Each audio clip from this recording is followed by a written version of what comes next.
This is Democracy Now!, democracynow.org, The Quarantine Report. I'm Amy Goodman.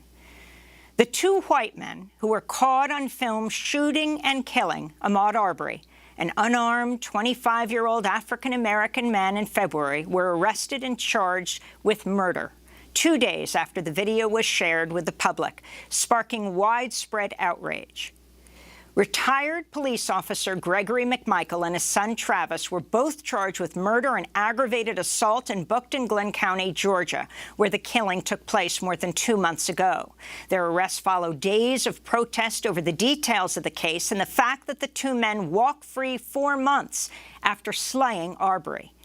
The disturbing video that emerged Tuesday shows Ahmaud Arbery jogging down a narrow road in Brunswick, Georgia, in broad daylight when he's confronted by the two armed men. As Arbery jogs, Travis McMichael can be seen waiting for him in the road with a shotgun while his father stands in the back of a pickup truck with a revolver. After a brief confrontation, Arbery is shot at 3 times. The Georgia Bureau of Investigation said in a news briefing, Travis McMichael is the one who shot and killed Ahmaud Arbery. The video was filmed by a third white man, William Bryan. Journalist Sean King said on Twitter Friday, Bryan's also being charged but has not yet been arrested. The Brunswick police reportedly had a copy of the shocking video since February, but before Thursday, no charges had been filed against the McMichaels, who claimed they chased Arbery because he looked like a burglary suspect.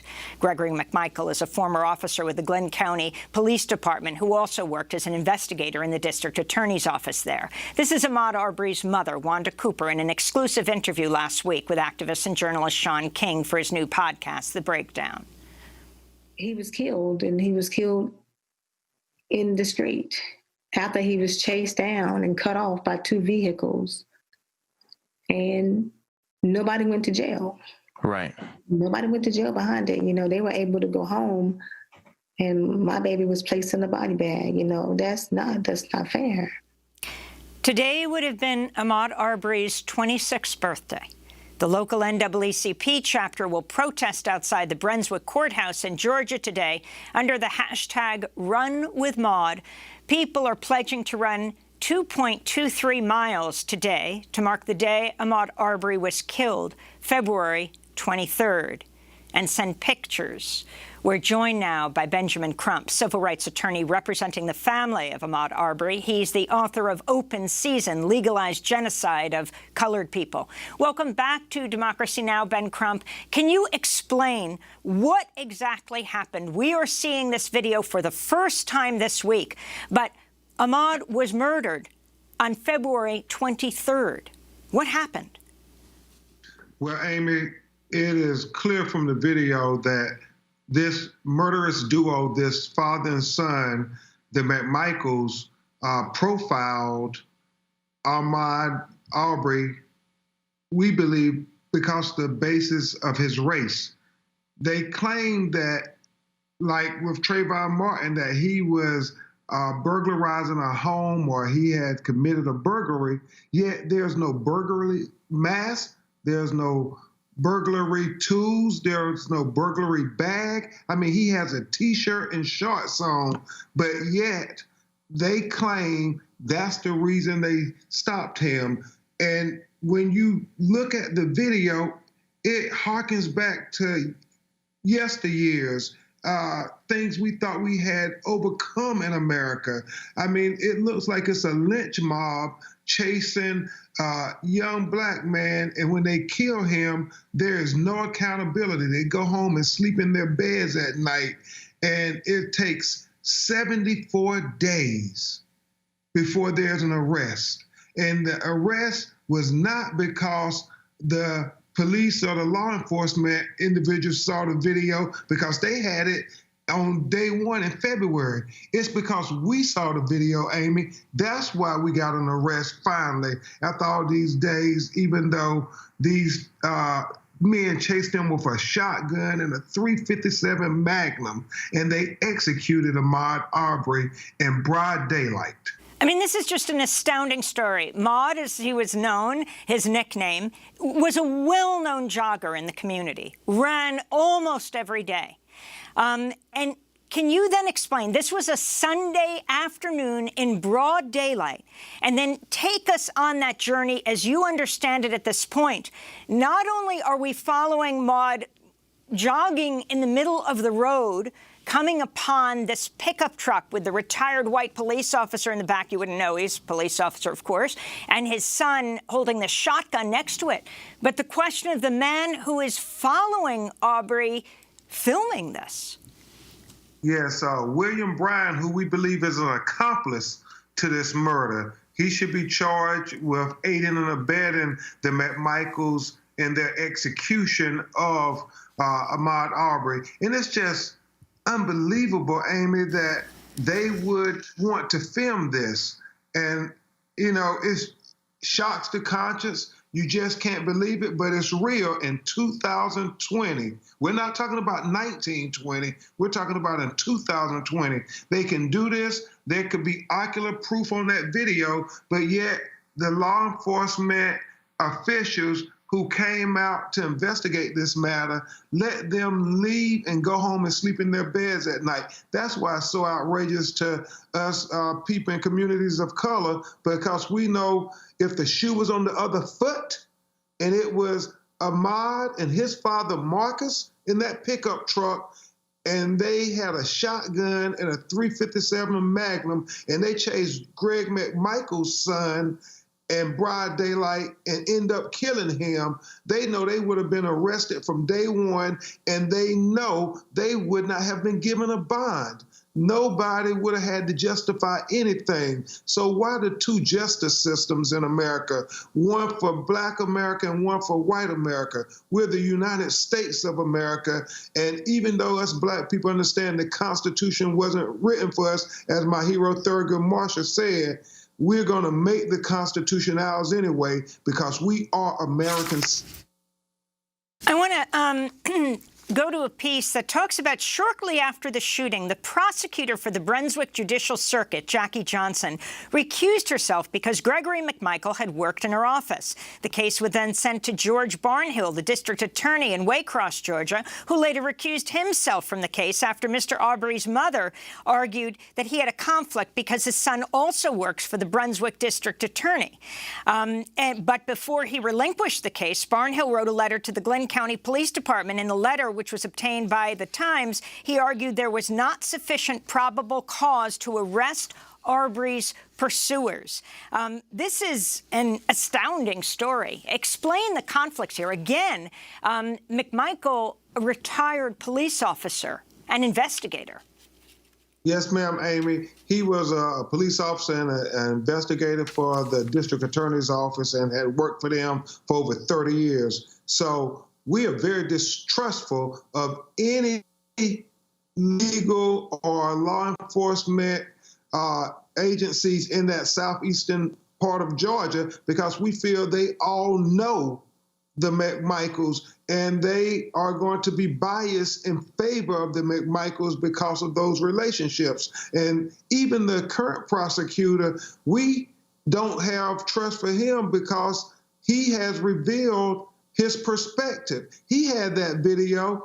He could have issued an arrest warrant based on just the video, like the Georgia Bureau of Investigations finally did when they took over the investigation, because it was probable cause in the video.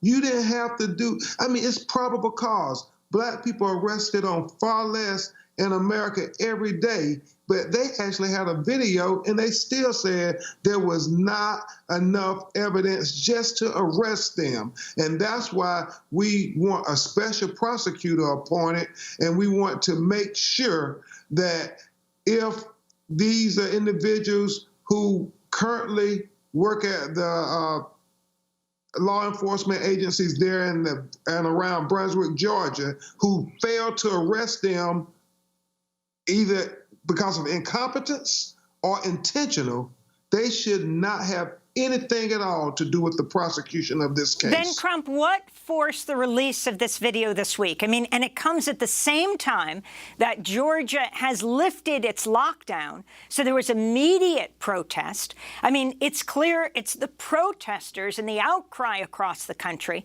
that have led to this, to the arrests of the McMichaels. Talk about what forced this video release. And it also was just released on a local website. Yes, ma'am. Apparently, a lawyer or a former lawyer associated with the McMichaels, the murderous father and son duo who executed Ahmaud Arbery, released the video.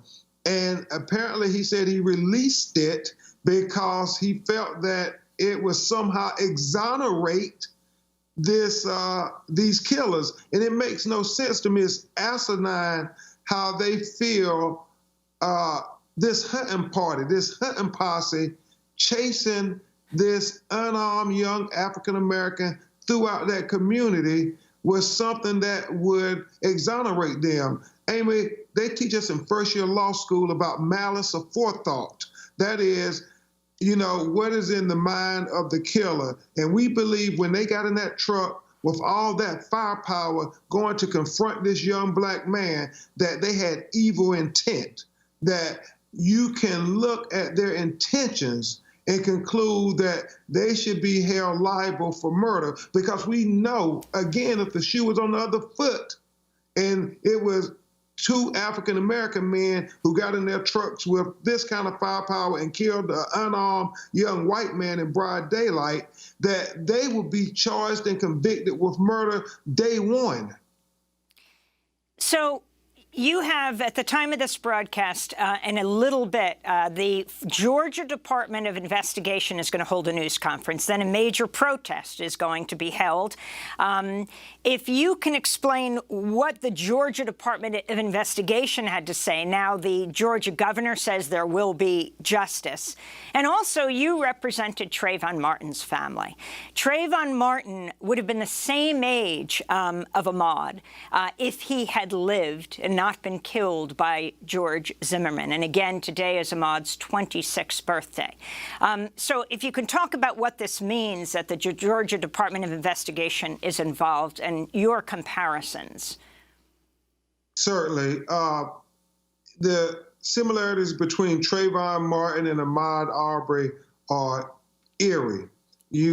Both of them were killed in the month of February. Trayvon on February 26, 2012, and Ahmaud on February 23rd, 2020. And then both of them were accused of burglary.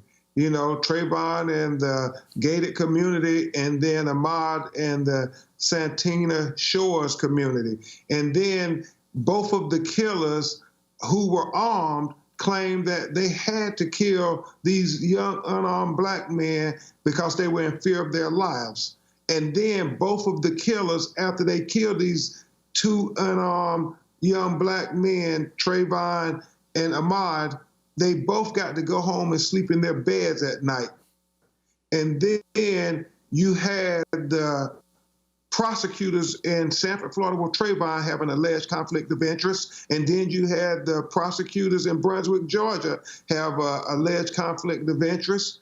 And then you didn't get an arrest for weeks in Trayvon's case. You didn't get an arrest for weeks in Ahmaud's case. In Trayvon's case, the state police, the Florida Department of Law Enforcement had to take over the investigation before there was an arrest. And in Ahmaud's case, the Georgia Bureau of Investigations had to take over the investigation before there was an arrest. And in both cases, you had objective evidence of a pursuit. In Trayvon, we had audio. We heard the pursuit and we heard the gunshot. But in Ahmaud's case, we visually see the pursuit with our own eyes, and we see the gunshots.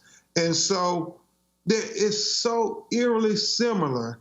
And the fact that they both would be 26 years old today had they lived tells us all we need to know, that in America, we must do better. Ben Crump, must do better.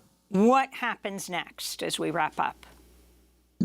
We ask that there's a special prosecutor brought in because we have great distrust in anybody working in that Southeast Georgia law enforcement community. And we want to make sure that we have a diverse jury panel because we don't want a repeat of cases past where you have no diversity on the jury and they don't understand the culture or the common life experiences of Ahmaud Arbery.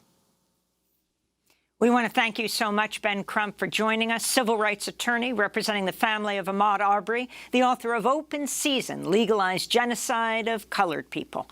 He represented the family of Trayvon Martin. And, of course, we'll continue to follow this story as it unfolds. When we come back, we look at the deadly, disparate impact of the pandemic on African Americans as told through the story of Linda Villarosa, looking at the Zulu Club, a Black social organization in New Orleans during and after Mardi Gras. Stay with us.